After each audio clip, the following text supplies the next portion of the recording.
요한 1서 4장 7절에서 12절까지, 요한 1서 4장 7절에서 12절까지 같이 봉독하겠습니다. 사랑하는 자들아, 우리가 서로 사랑하자. 사랑은 하나님께 속한 것이니 사랑하는 자마다 하나님으로부터 나서 하나님을 알고 사랑하지 아니하는 자는 하나님을 알지 못하나니 이는 하나님은 사랑이심이라. 하나님의 사랑이 우리에게 이렇게 나타난 바 되었으니 하나님이 자기의 독생자를 세상에 보내심은 그로 말미암아 우리를 살리려 하십니다.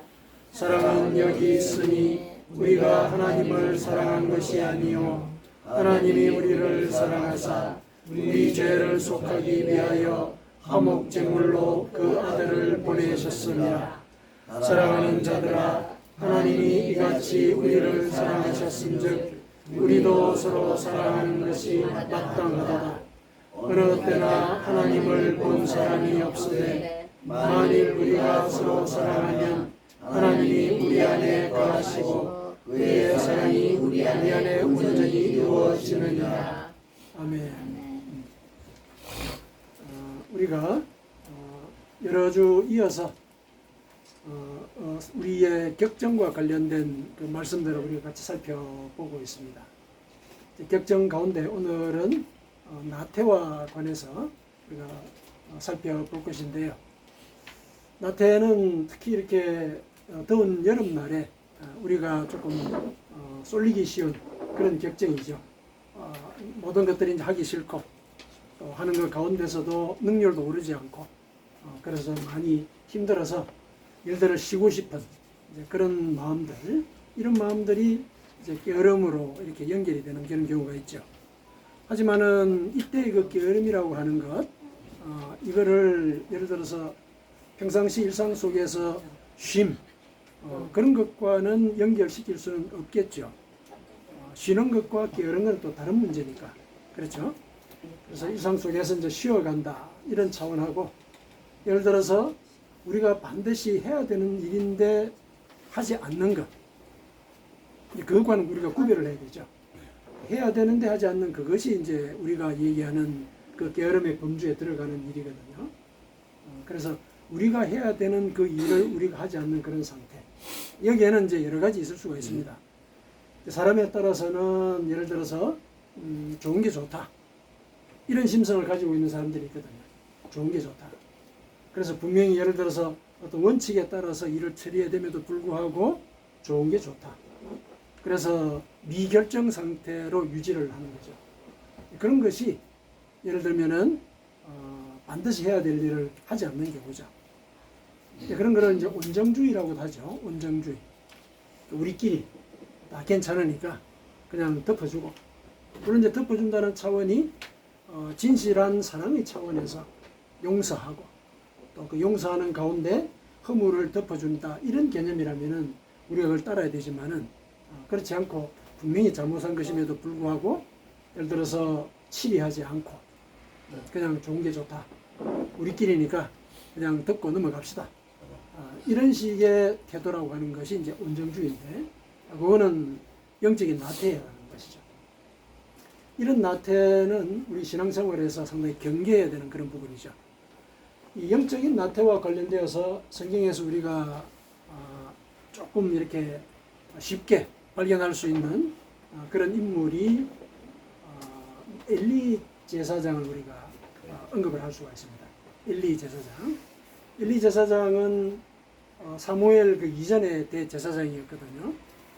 엘리 제사장 하면은 우리가 일반적으로 어떤 선입견을 갖고 있느냐면은 예를 들어서 자식 교육을 잘못했다, 이런 이제 아버지로서 이렇게 각인이 되어 있는 경우가 많은데, 근데 자식을 부모가 아무리 가르친다고 해가지고 우리 뜻대로 되지 않는 경우가 참 많죠. 그래서 쉽게 자식 교육을 잘못했다, 이렇게 얘기할 문제는 아닌 것 같아요. 사람마다 이제 그런 기질들이 다 있고, 또 이 기질을 부모가 이해를 못했을 때는 예를 들면은 부모의 말이 아무런 소용이 없는 것이거든요.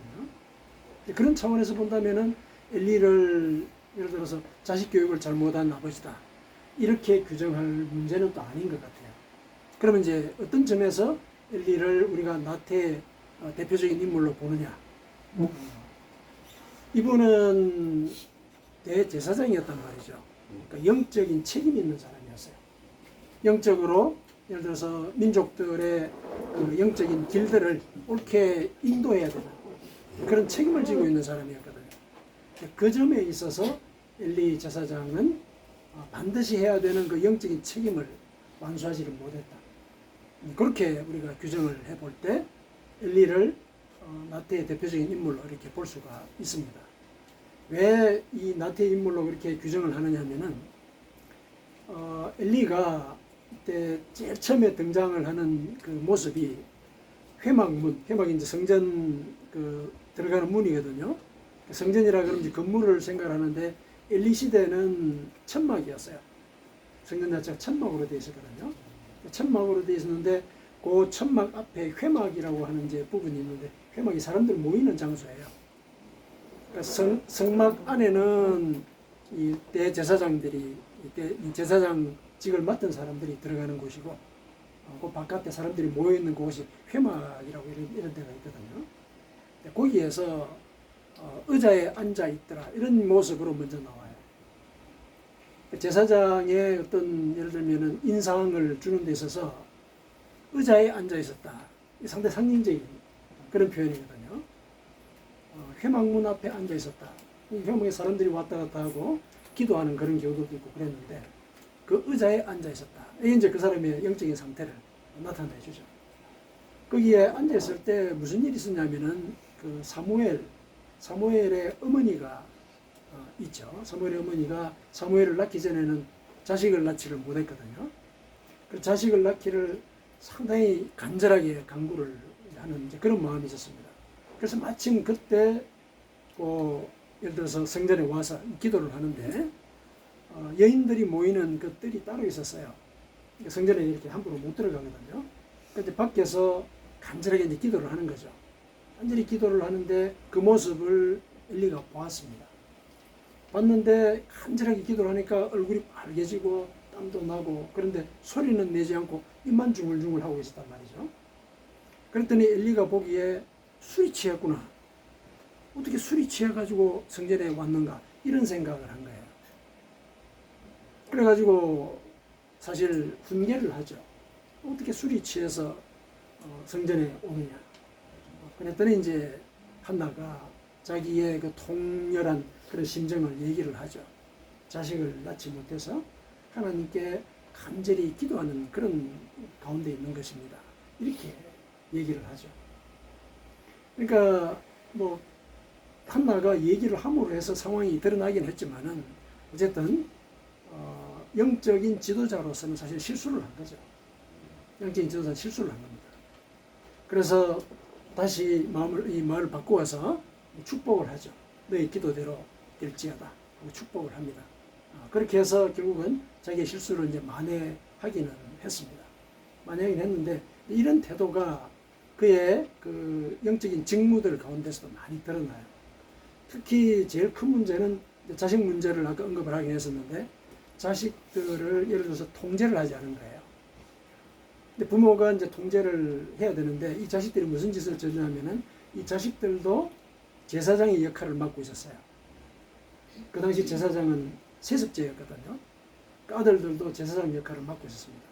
그러면은 제사의 절차라든지 또 예배의 절차 이런 것들을 잘 따져서 예배도 드리고 또 제사도 올리고 그래야 되는데 좀 망나니였던 것 같아요. 그래서 다른 사람들이 예를 들어서 다른 제사장들이 있을 거 아닙니까? 그러면 제물을 이렇게 삶고 이런 이제 일들이 있는데 그러면은 가가지고 아직까지 하나님께 제사를 드리지도 않았는데 자기가 원하는 고기 부위를 뺏어가는 거예요. 뺏어가고 자기 마음대로 그걸 막아도 막무가내 제물들을 함부로 이렇게 사용하고 먹고 이제 그랬던 거죠. 그런데다가 그 회막문에서 사람들의 시중을 드는 그 여인들이 있거든요. 이제 안내하고 뭐 이렇게 손을 씻을 물도 대주고 이런 이제 그 시중 드는 여인들이 있었어요. 그 여인들을 불러서 동침을 하고 이런 일들이 생긴 거죠. 그러니까 그런 일들이 아버지 귀에 들어갔겠죠. 아버지 귀에 들어갔습니다. 그러면은 이제 예를 들어서 제사장으로서의 직무를 제대로 수행하지 못했기 때문에 제사장직을 박탈하는, 예를 들어서 그런 조처를 내려야 되거든요. 근데 그러질 않았어요. 단지 불러서 너희들이 백성들을 옳지 않은 길로 인도하는구나, 이런 정도로만 훈계를 하죠. 그러지 말라는 취지로 그런 얘기를 하긴 했지만은, 실은 제사장이 예를 들어서 하나님의 제물을 범하는 그런 일은 제사장직을 박탈해야 되는 그런 일이거든요. 적절한 조치를 취하지 않은 거예요. 그래서 이런 일들이 계속 누적이 되다가 보니까 하나님의 사람이 하루는 방문을 했어요. 하나님의 사람이 누군지는 얘기하지 않지만은 하나님의 사람이라고 분명히 얘기를 하고 있습니다. 와서 경고를 합니다. 이런 일들이 너희 집안에 화를 불러올 것이다.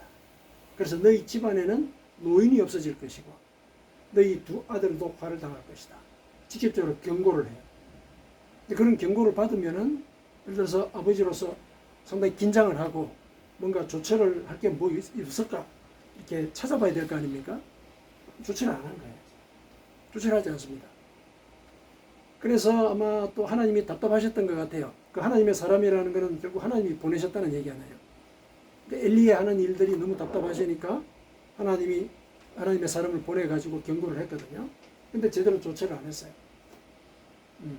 그래서 그 다음에는 그 어린 사무엘에게 꿈을 통해서 또 일러주기도 하고 실제로 또 말씀을 또 하셨어요. 엘리 집안에 이런 일이 있을 것이다.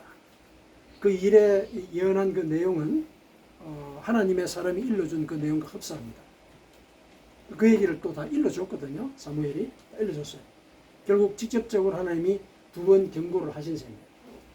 그럼에도 불구하고 적절한 조치를 취하지 않았습니다.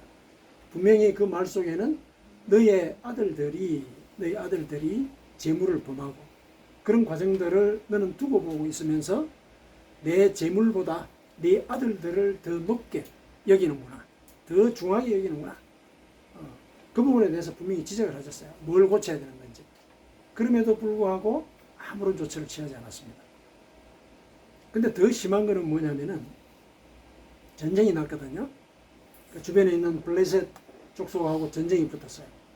붙었는데 이스라엘 민족들이 대패했습니다. 그러다 보니까 뭔가 방법이 없을까 이렇게 고민을 하다가 하나님의 법궤를 이 전장으로 가지고 오면은 그 법궤의 힘으로 이 민족들을 물리칠 수 있을 것이다. 이렇게 결정을 한 거죠. 그렇게 해가지고 법궤를 이 두 아들이 제사장이잖아요. 두 아들이 이 법궤를 성전에서 빼가지고 전장으로 가지고 오는 거예요. 이 법궤는 거기가 하나님이 임재한 장소거든요. 그래서 법궤를 옮길 때는 반드시 절차에 따라야 돼요. 성막도 같이 옮겨야 되는 것이거든요. 그런 절차를 무시한 거예요. 급하니까 하나님의 법궤도 그냥 훅 들어가지고 나와버린 거예요. 그래가지고 전장에다 갖다 놨거든요. 사실은 이런 일들에 대해서 엘리가 대제사장으로서 금지하고 또 그것이 하나님의 권위를 회파하는 그런 일이다. 훼손하는 일이다. 엄중히 경고를 하고 막았어야 되는 일인데 내버려뒀습니다. 그래서 결국 사달이 났죠. 또 전쟁을 벌였다가 대패합니다. 근데 여기서 무슨 일이 벌어지냐면은 법궤를 뺏겨요. 블레셋 법궤를 뺏깁니다. 큰일이 난 거죠. 그러니까 이제 이런 소문이 이제 엘리에게도 들렸습니다. 이제 전장에서 사람이 달려가지고 법궤가 탈취를 당했습니다. 놀랬습니다. 그래서 그 소리를 듣고 아마 놀래서 그랬던 것 같아요. 의자에 앉아있다가 뒤로 자빠져가지고 목이 부러져 죽었더라. 이렇게 기록을 하고 있습니다. 목이 부러져 죽었더라. 엘리야 이제 이런 모습들을 우리가 성경에서 묘사된 대로 이렇게 묘사를 하면은 이런 상황인데, 제사장으로서 반드시 해야 되는 일, 하나님의 영적인 권위를 지키고 또 백성들을 영적인 구원의 길로 인도하는 그 일을 하지 않았던 거예요. 이런 걸 이제 나태라고 그러는 거죠. 나태라고 하는 것은 반드시 해야 되는 그런 일들을 하지 않았던 것이다. 그러면 왜 그랬을까? 왜 엘리가 아무런 조치를 취하지 않았을까? 왜 그렇게 영적으로 나태한 그런 자리에 있었을까? 우리가 가만히 생각을 해볼 때 기본적으로 사람과 상황과 하나님에 대해서 사랑하는 마음이 없는 거예요. 사랑하는 마음이 없는 거죠. 나태하게 되는 그 밑바닥에 보면은 사랑 없음이 자리 잡고 있습니다. 뭔가에 대해서 사랑이 있다면은 그것에 대해서 관심을 갖게 되고, 관심을 가진 그 결과 예를 들어서 뭔가를 개선을 하거나 또 옳은 길로 이렇게 이끌고 가는 그런 결과를 만들어내죠. 그게 사랑의 힘이거든요. 그게 사랑의 힘이에요. 그런데 엘리는 가만히 보니까 그런 사랑이 없었어요. 하나님에 대한 사랑도 없었고 자기 자식에 대한 사랑도 없었어요. 분명히 그렇게 망나니 짓을 하게 되면은 하나님이 벌을 하실 것이다. 벌을 하실 것이다. 경고를 들었거든요. 경고를 들었단 말이에요. 그럼에도 그냥 내버려 뒀다는 얘기는 자식에 대해서도 관심이 없었다는 얘기예요. 사랑하는 마음이 없었다는 거죠. 그래서 이 나태라고 하는 것의 근본 뿌리를 우리가 살펴보면은 이 사랑의 부족을 얘기를 할 수가 있습니다. 사랑하는 마음을 가져야 되는데 이 사랑하는 마음이라고 하는 것은 어떻게 보면은 정서적인 그런 어떤 차원에서만 우리가 많이 이렇게 생각하기가 쉬운데 이 사랑의 마음이라는 것은 실은 의지를 동반하는 그런 예를 들면 마음의 상태 혹은 행동화할 수 있는 그 어떤 노력 이걸 사랑이라고 볼 수가 있습니다. 사랑은 그냥 정서적인 상태만을 얘기하는 게 아니라는 얘기예요. 누군가에 대해서 감정이 이렇게 동하고 그래서 거기에 대해서 좋아한다 이런 느낌만을 갖는 그 자체만을 사랑이라고 얘기하는 게 아니고 사랑은 예를 들어서 내 속에 저 자식을 감정적으로 좋아하는 마음은 있지만은 지금 치리하지 않으면은 저 아이가 옳은 길로 가지 못한다 이런 생각에 의해서 아프지만 치리하는 그런 마음이 실은 사랑의 또 다른 측면이잖아요. 오히려 더 깊은 또 오히려 더 진실한 그 사랑의 모습이지 않습니까? 그런 사랑, 이런 사랑의 이 의지적인 측면 이게 필요한 거죠. 엘리는 그게 없었던 거예요. 엘리 자체가 가지고 있는 그 마음 속에 어떤 상황을 적극적으로 해석해서 적극적으로 뭔가 행동하려고 하는 그런 생각 그게 없었습니다.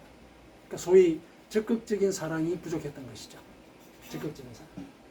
그러니까 우리가 어려운 일들이 생기고 그러면은 그 상황에 짓눌리지 않으려면은 그 상황을 우리가 적극적으로 해석을 해야 되지 않습니까? 그 상황 속에서 내가 해야 될 일이 뭘까? 어떻게 기도해야 될까? 이거 찾아야 되잖아. 이게 적극적으로 그 상황에 임하는 태도거든요. 그러니까 엘리도 사실은 그런 자세를 먼저 보였어야 하는 거죠. 자기 자식에 대해서. 그리고 나라의 그런 상황에 대해서. 전쟁이 벌어졌어요? 그럼 제사장이 해야 될 일이 뭡니까? 하나님께 제사를 드리면서 하나님의 능력의 임재를 강구해야죠. 근데 의자에 앉았었어요. 그래서 의자에 앉았었던 거예요. 적극적인 사랑의 그런 모습이 보이지가 않습니다. 그것이 결국은 자기의 죽음뿐만 아니라 그 집안 자체가 멸족을 하게 되죠. 집안 자체가 멸족을 하게 됩니다. 본인이 죽었죠. 두 아들이 죽었습니다. 며느리가 아들을 낳았거든요.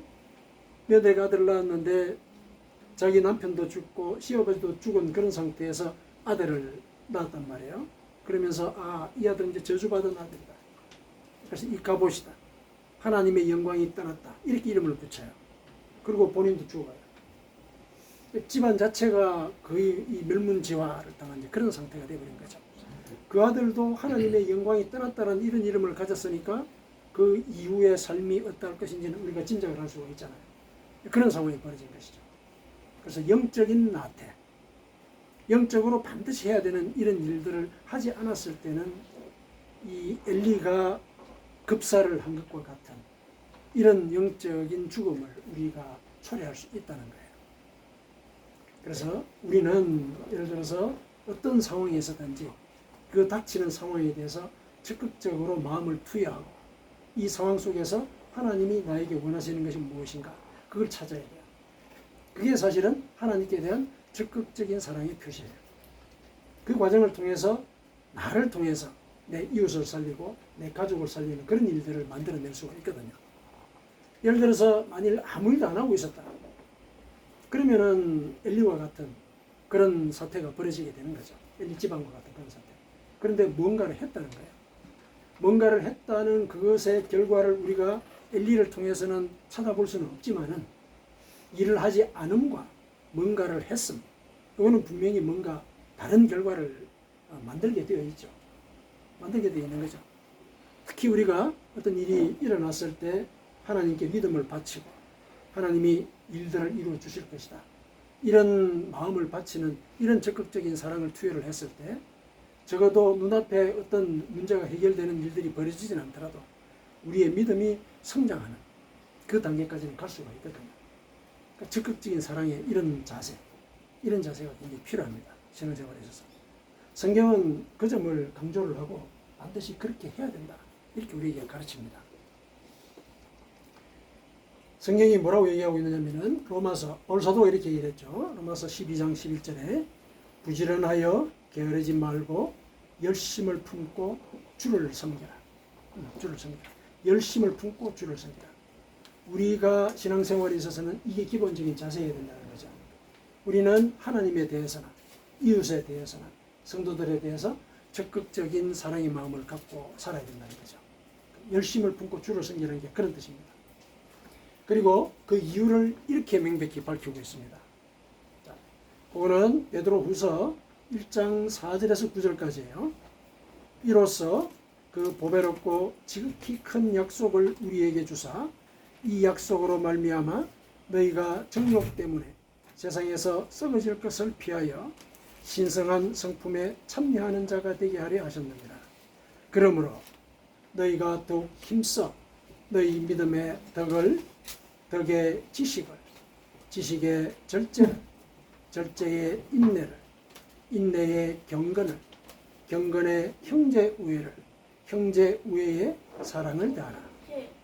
이런 것이 너희에게 있어 흡족한즉 너희로 우리 주 예수 그리스도를 알기에 게으르지 않고 열매 없는 자가 되지 않게 하려니와 이런 것이 없는 자는 맹인이라 멀리 보지 못하고 그의 옛 죄가 깨끗하게 된 것을 잊었느니라. 자, 조금 길게 인용을 했는데 우리가 적극적인 사랑을 예를 들어서 우리가 실현하고 그 일을 위해서 노력해야 되는 그 근본 이유가 뭐냐면은 예수 그리스도가 여기에 언급이 되고 있죠. 예수 그리스도가 우리에게 먼저 적극적인 사랑을 보여주셨기 때문이라는 얘기예요. 그 적극적인 사랑을 보여주셨기 때문에 그 적극적인 사랑으로 우리가 구원을 받은 것이라는 거죠. 먼저 우리를 사랑하셨다, 이 얘기가 나오죠. 요한 1서. 사랑이라고 하는 것은 그냥 가만히 있는 상태에서 감정이 동하는 게 아니라 성경이 얘기하는 건 뭐냐면은 하나님이 우리를 먼저 사랑하셨듯이 먼저 사랑하는 그런 모습을 우리 삶 속에서 보이는 것, 그게 사랑의 본질적인 성질입니다. 먼저 보이는 것. 왜냐? 하나님이 우리에게 먼저 사랑을 보이셨기 때문에. 먼저 사랑을 보이셨다는 게 무슨 말입니까? 우리가 아직 죄인이었을 때 당신은 우리를 구원하기 위해서 당신의 생명을 바치셨거든요. 우리가 죄인이었다는 얘기는 하나님을 부르지도 않는 그런 시대였다는 얘기죠. 그런데 우리를 먼저 사랑하셨다. 당신이 우리를 구원하기 위해서 당신의 생명을 우리를 위하여 버리셨다는 거예요. 먼저 버리셨다. 당신의 결정에 의해서. 이게 적극적인 사랑인 것이죠. 이 적극적인 사랑을 우리에게 먼저 베푸셨기 때문에 그 사랑을 받은 우리로서 그 사랑의 뜻을 실현하는 것, 이게 마땅하다는 거죠. 이게 마땅하다. 그래서 그 과정 속에서 우리는 힘써서 우리의 믿음에 덕을 더하고 덕의 지식을 더해서 결국에 궁극에 가서는 형제 우애의 사랑을 더하는, 그러니까 우리의 노력의 모든 결실이 사랑으로 귀착이 되는 거예요. 이 사랑을 하도록 노력하는 얘기죠. 그래서 예를 들면은 믿음의 덕을 하고 덕의 지식을 더하는 이 모든 과정 속에는 나의 적극적인 참여가 전제가 되어 있는 거죠. 적극적인 참여가. 그래서 결국에는 나의 적극적인 참여를 통해서 사랑의 결실을 이루는 것. 이게 바로 적극적인 사랑의 표현이다. 적극적인 사랑의 표현이다. 그리고 이 적극적인 사랑의 표현은 하나님이 우리에게 베푸셨던 그 사랑의 뜻을 실현하는 것이다. 그래서 성경은 우리에게 적극적인 사랑을 사실상 명령하고 있습니다. 명령하고 있어요. 그게 우리가 영적인 나태로부터 벗어나는 길이라는 것이죠. 그래서 우리가 이런 적극적인 사랑을 베풀려고 노력을 할 때 그것이 우리의 삶 속에서 하나님의 뜻이 실현이 되게 하고 그 실현되는 과정 속에서 하나님께서 기뻐하시는 삶을 우리가 살아갈 수 있게 된다. 그래서 오늘 그 엘리를 통해서 엘리가 분명히 우리에게는 조금 부정적인 측면에서 교훈을 주기는 했지만은 우리는 그 사람의 삶 속에서 좀 더 적극적인 해석을 해 보십시다. 적극적인 해석. 그게 우리가 같은 인간으로서 왜 저 사람은 저런 상태에 빠질 수밖에 없었을까? 이거를 이해를 하고 그 상황 속에서 그 이해하는 상황 속에서 우리의 삶을 보다 더 하나님께로 더 가까이 가게 만드는 적극적인 사랑의 표현일 수가 있거든요. 그래서 엘리를 통해서 내 삶을 다시 돌아보고 하나님께서 원하시는 적극적인 사랑의 그 뜻이 무엇일까? 우리가 고민해야 되는 겁니다. 그래서 베드로후서가 일러준 대로 우리가 하나님을 믿는다라고 했을 때 그 믿음에 덕을 덧붙이기를 노력해야 되는 거죠. 덕이라고 하는 것은 도덕적인 행실이에요. 도덕적인 행실.